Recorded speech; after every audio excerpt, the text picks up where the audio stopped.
G'day, Shane Dowling here from kangaroocourtofaustralia.com. Now I'm about to publish another article which relates to Scott Morrison and his good close lobbyist friends who are making millions of dollars from the government, and the fact that he's also using these same two lobbyists, David Gazzard and Scott Briggs, and highly likely a third one, Peter Costello, as consultants, advisors for the federal election. Now that's not in dispute because it was actually published in the paper on Saturday. The Sydney Telegraph, which is owned by Rupert Murdoch, which is a bit of a mouthpiece for the federal government, do a lot of their propaganda. They openly admitting David Gazzard and Scott Briggs, they name them both as lobbyists and friends of Scott Morrison, actually advising him, unofficially they say, on the federal election. Now that by itself, some people might say, oh well, who cares? But the problem is, almost an identical situation has happened in Queensland. They handed down a report, I think it was on Friday, and the opposition is the Queensland Labor Party government. So Anna Palaszczuk, who's a Queensland Premier, is a Labor Party Premier. And the opposition, which is a Liberal National Party, they're amalgamated in Queensland. They're not independent. The Liberal Party and National Party, they amalgamated in 2008. They're demanding a royal commission into the Queensland government because the report that was handed down on Friday, or published on the internet, is saying one of the issues there, and they investigated a number of issues, and one of the issues was lobbyists and the influence they're having on government and how it's being managed. And one of the issues there is that one of the lobbying firms is very close to the government, also very close to the Labor Party. And not only do they lobby the government on various issues, but at the 2020 election they were one of the consultants, advisors for Anna Palaszczuk. Now it doesn't say whether it was Anna Palaszczuk directly for her own seat or whether it was Anna Palaszczuk as Premier for the whole of the government. But to have a lobbying firm lobbying the government in Queensland, and then obviously having close connections and also advising it on the election, well, the opposition in Queensland, the Liberal National Party, they're demanding a royal commission because that's one of the issues they raised, or has been raised in the report. In the report as a whole, they're demanding a royal commission. So that's obviously one of the issues. Now, you transfer that to the federal government, and the exact same thing is happening there with Scott Morrison. His good mate David Gazzard made millions of dollars from the submarine contract, the cancelled submarine contract. He was on their payroll, the French's payroll, and so was Peter Costello because it was done via their advisory company. Now, you've also got the situation of Scott Briggs. I published an article last year, December last year, 2021, in relation to Scott Briggs being put on the government's payroll via contracts, government contracts. And it actually, at one point it was raised with Scott Morrison, and he said it was highly defamatory for someone to question whether he's had any influence in Scott Briggs and David Gazzard getting a government contract. Now, I dealt with that in a video last year, December last year, so I'm going to play that again in a minute. But that video by itself is basically almost out of date because of the context that these new decisions or new rulings or investigations have happened in the last few days in relation to the Queensland government and the opposition party, the Liberal National Party, demanding a royal commission into the exact same situation in Queensland. So what's good for the goose is good for the gander, and they should be demanding a royal commission into Scott Morrison and David Gazzard and Scott Briggs and also Peter Costello, based on what I've previously written. So we'll watch that video in a minute, and make sure you go to my website tomorrow, 26th of April 2022, and you'll see the article there in relation to Scott Morrison, David Gazzard and Scott Briggs. And I also, during the investigation for that article, I came across Peter Costello again, and it doesn't matter where there's money to be made in government contracts, he always seems to be there, sticking his head up somehow, you know, whether it's advising governments, federal or state, or lobbying them by his company, ECG Solutions, Advisory Solutions, which seems to have closed down, and but the financial solutions are still going, and David Gazzard seemed to have, well, it doesn't seem to have, he has moved on to another company, which I mentioned in the article. It will be in the article tomorrow, and relevant links for further information, so make sure you visit the website and read that article and click on the links. Other than that, I'll play the video of what I published last year, and it's relevant now, so it's worth reviewing. G'day, Shane Dowling here from kangaroocourtofaustralia.com. Now, I want to have a quick chat in relation to Australian Prime Minister's latest scheme to help his friends become rich from government contracts. It's not something that's new to Scott Morrison. He was sacked in 2006 as Managing Director of Tourism Australia because he got caught playing with the books, doing dodgy contracts, and the federal government was left with no option but to sack him. Now, the Liberal Party don't sack one of their own unless it's criminal conduct, because just minor corruption, they keep them on the books, they keep them in the party. From 2000 to 2004, Scott Morrison was a state president of the Liberal Party, or state director. So he was a hardcore Liberal Party member. Yet in 2006 they sacked him, the federal Liberal government under John Howard, because they left him with no choice. He was doing some real dodgy stuff there at Tourism Australia. Something he's continued to do as Prime Minister. We all know with the sports rorts and all the different rorting that's going on with pork barrelling, buying votes, you know, in effect stealing money from one part of the country and spending in another part to buy votes to try and win those seats.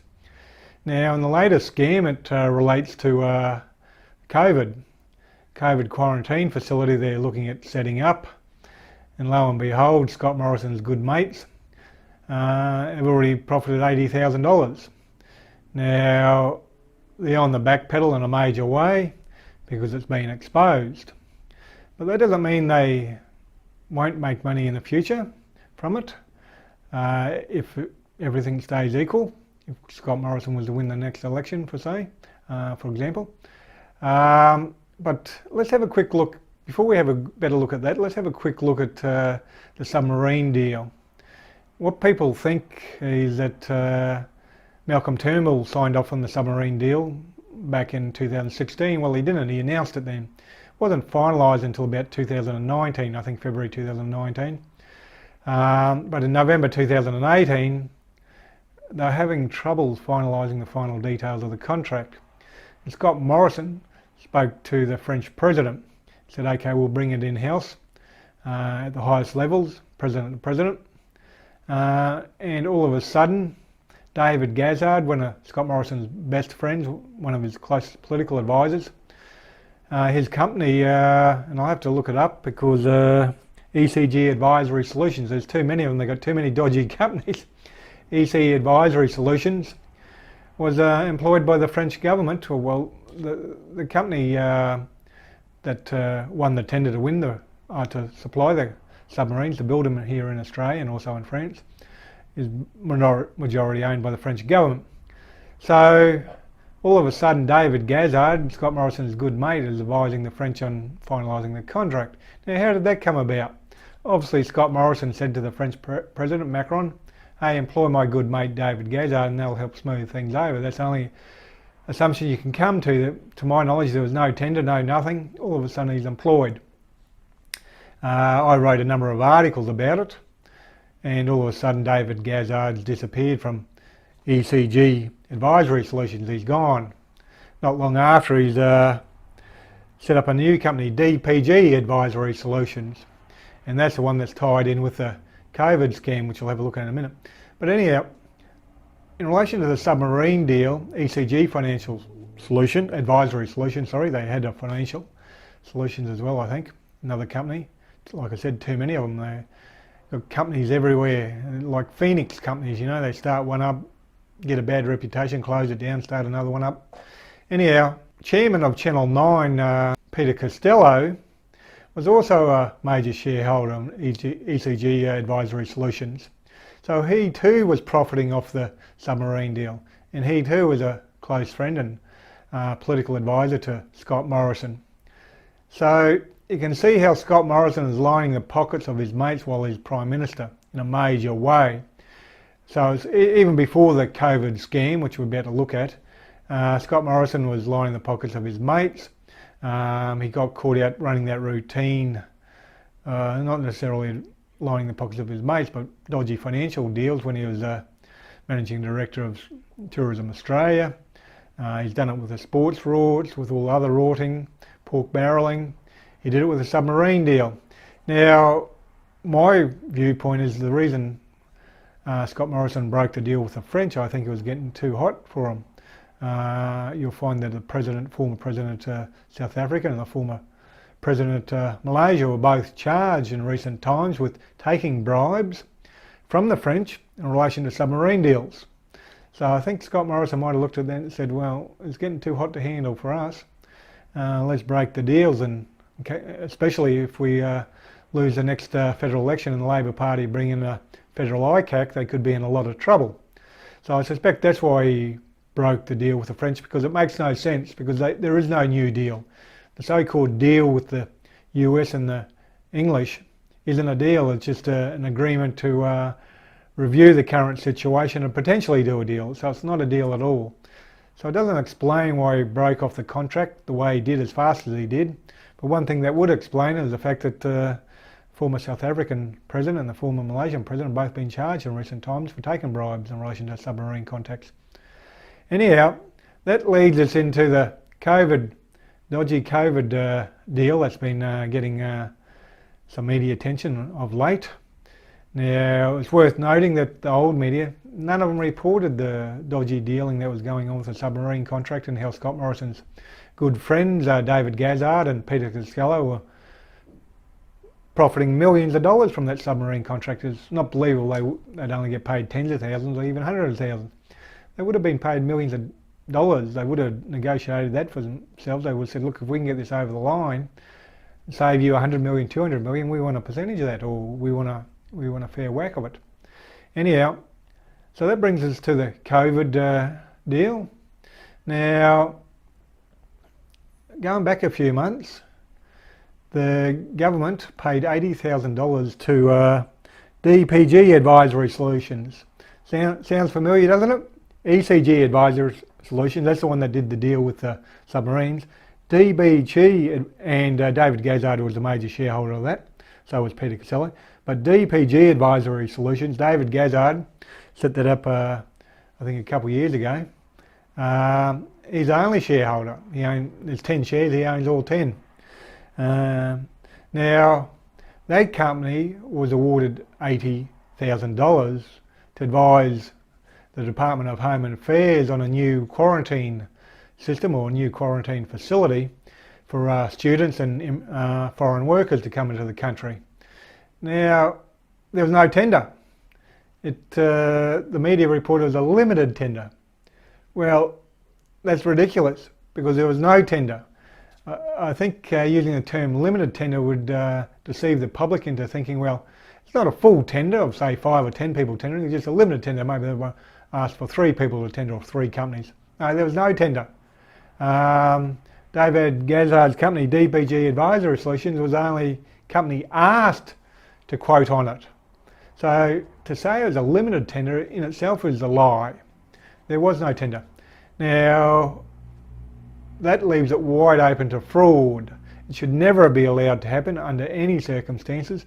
That's what Barnaby Joyce did. He got rid of the tender process when federal MP Angus Taylor wanted to funnel $80 million with a fraudulent and deceptive and deceitful water buyback scam over to the Cayman Islands. I don't think the whole 80 million was funneled over there, but a fair whack of it was. So to make sure there was no difficulty, they got rid of the tender process.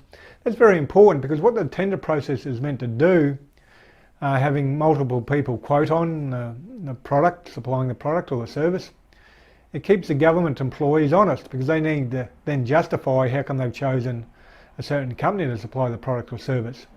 When there's no tender process, well, they virtually don't have to justify it, do they? Now, one of the key people in the DPG Advisory Solutions was none other than Scott Briggs. So they've gotten 80,000 for DPG Advisory Solutions.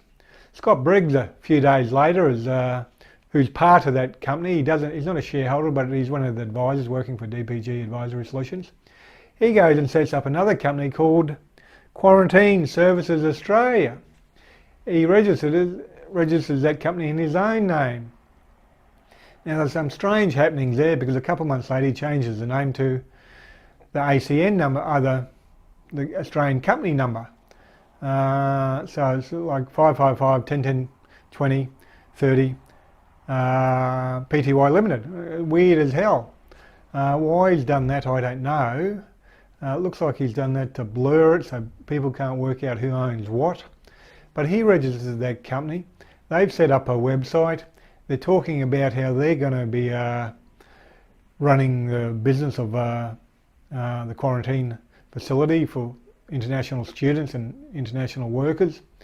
They say it's non-profit, but someone's going to have to profit somewhere along the line. It's not a charity where they're going to give away the quarantine services to the international workers and students for free. They're all going to have to pay, so someone's going to have to make money somewhere along the line. And why would this Scott Briggs be setting it up under his name in the first place? This DPG, too many companies everywhere.